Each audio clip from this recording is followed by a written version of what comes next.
Hey, you all, welcome to Pearls of Eden. We're going to discuss Ezekiel 17. It is quite fascinating. And so we're going to dive into this prophetic teaching. And I pray that the Lord will give you the capacity to receive what I'm saying because it is quite powerful. In Ezekiel 17, we see two eagles. This is a parable about two eagles. We're going to see judgment and consequence, hope and restoration, renewal, divine sovereignty, the remnant, the covenant, how important it is that, when God becomes in covenant with us, he doesn't just throw us away. And I think that's important for us to understand because when we are in sonship, that is a position that we have. We didn't earn it, but God gave it to us through Christ Jesus. It's our birthright.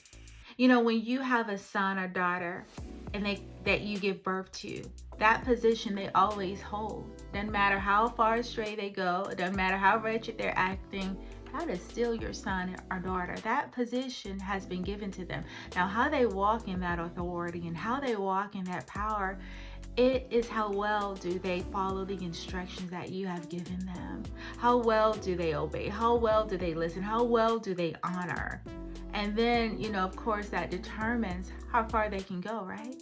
But they never lose that position. And I think that's so powerful for us to understand. When we're in covenant with God, we think that somehow we can be as wretched and something we could do is so wrong could cut us off.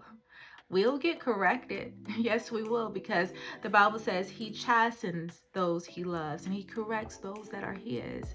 But it's not to forsake us. And I think when we hear prophets come on and they say, oh, this person is, going to be cut off from the Lord. They're going straight to hell, never to ever be redeemed.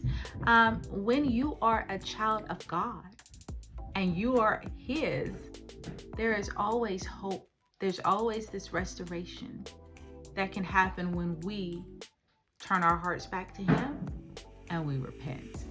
Let's get into today's lesson.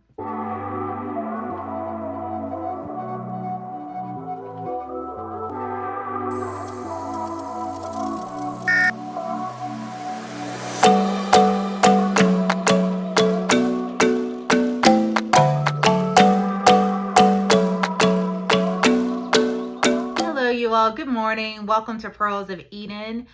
Today is, of course, a prophetic teaching that I believe will be very powerful, especially in our current day situations, right?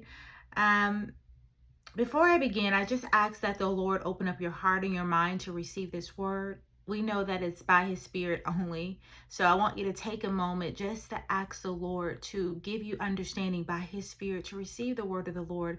So not only do we hear it, but we have understanding of how it applies. So just take a moment to do that. We thank you, Lord, for this day. We thank you, Lord, for this opportunity to gather together to hear your word. Lord, may it be none of me and may it be all of you. In Jesus' name, I pray. Thank you. Amen. We're going to take a look at Ezekiel chapter 17. It's very powerful, lots of symbolism, lots of imagery. It is the parable of two eagles. And we see that throughout Ezekiel, which is a fascinating book. We talked about Ezekiel 8 and up until about 11. Some part last month, I do believe. I need to start doing a better job of labeling these videos and being very descriptive of these words because they often come back, and I want you to be able to have a key of reference where you can look to as we go throughout this journey and we see things unfold, okay?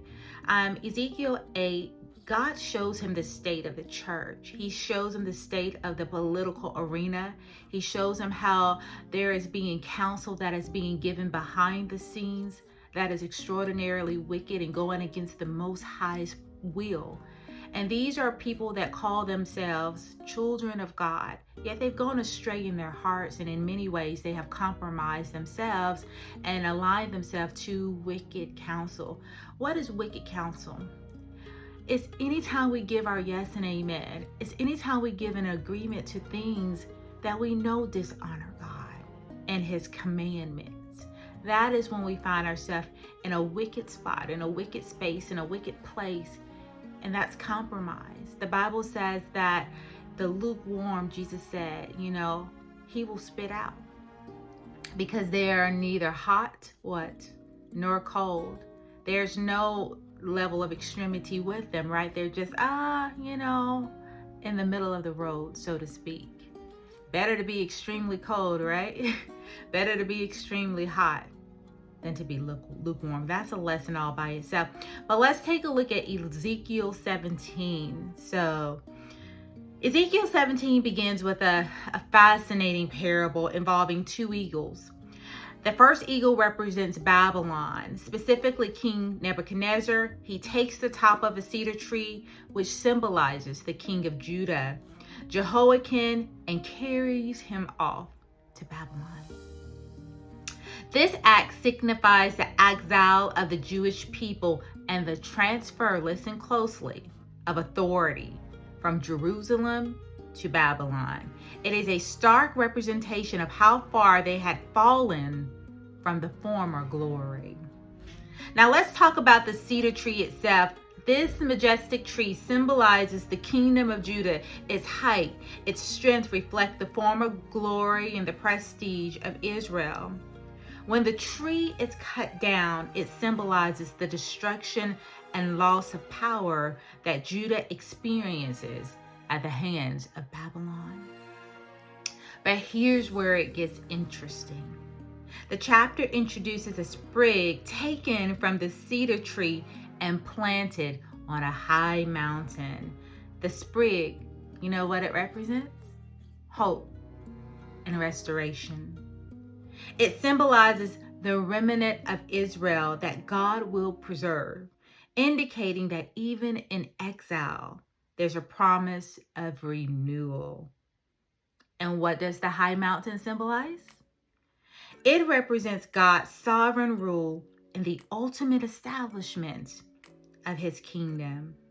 The mountain signifies a place of prominence and stability where God's people will thrive once again.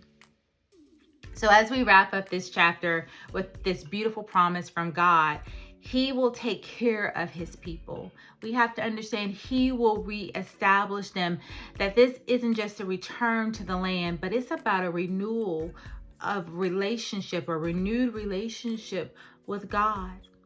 Ezekiel 17 reminds us of themes of judgment, hope, and assurance of God's plan for Israel, even in the toughest times. And so I wanted to bring this prophetic, encouraging message to you that even though there is a great shaking, even though there is a shaking where everything that can be shaken must be shaken, there is a remnant of people. And God will establish his will and purposes, even though everything must be shaken. You see, when Ezekiel in chapter 8 was given a preview, he was given a sight to see behind the veil of what these people were doing. God showed him how their heart was in such a wicked state. He showed them the abominable things that they were doing behind closed doors.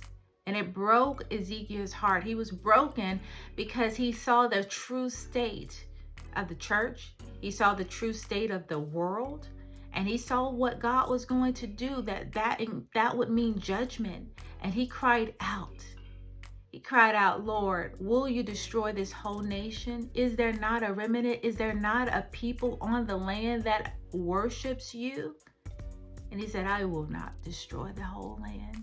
And that's what that sprig that was taken off of the top of the cedar tree and put on a high mountain represents. That God always has a remnant. And he always has this plan to restore and not forsaken his people. Yes, judgment comes as a form of correction, but not to forsake them. And I think that's important to understand, because so often we see people, prophets, they'll come and they'll come in the name of the Lord and they'll give you this stark doom and gloom picture of judgment.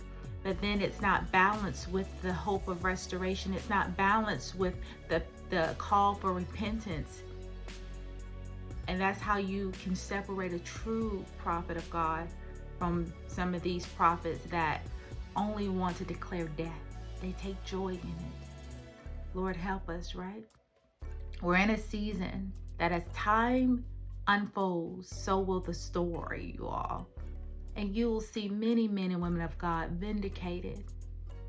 Those who were just, pushed to the side, but they kept declaring the truth. Their time will come to be vindicated. And all will know who are the true prophets, who are the true men and women of God. They don't have to make it an announcement. God is going to do it for them, because the word will come to pass and none shall fall to the ground. That's the word that I have for you all today. I want to encourage you. In Ezekiel 8, it talked about prophesying against those people who were coming against the word of the Lord. This is where our power is, you all. We have to learn to get in a position of prayer, especially in this season. God will give us the instruction in which certain men and women of God are called, and we will prophesy against certain situations in our nation and people. But it will be according to God's instruction. Do you understand? And it will be in the secret place. We will never devise the plans of the Lord our God up in front and center for all to see and know the plans of the Lord. No, there are certain things that we must do in the secret place. But understand, many of you have been given your prophetic instructions, and it's time to pray in power. Not everybody can pray in this type of power, because let's face it, so many are in a compromised state of hypocrisy. But there are those who God has called and who are rising, who just rest assured we're prophesying and praying in power against the wicked acts, against the wicked principalities in high places. Because the season that we are in, you all, we all know that we don't war against flesh and blood, but this is the Gideon 300 season. This was the narrowing down of the army. It has to be this way, because the battle we're going into, children of God, it has to be one full of faith, full of dependence on the Most High God, full of understanding where our strength shall come from, and one who understands no matter what I see, I'm marching full speed and strength ahead in the name of the Lord. Because it's that type of faith. It is that type of confidence. It is that type of conviction that is going to win this battle. All right, you all, I love you to life. Thank you. If you enjoy prophetic teachings and growing from glory to glory, this is the channel for you. Hit the subscribe button as we grow from glory to glory and faith to faith. All right, guys, I love you. Bye.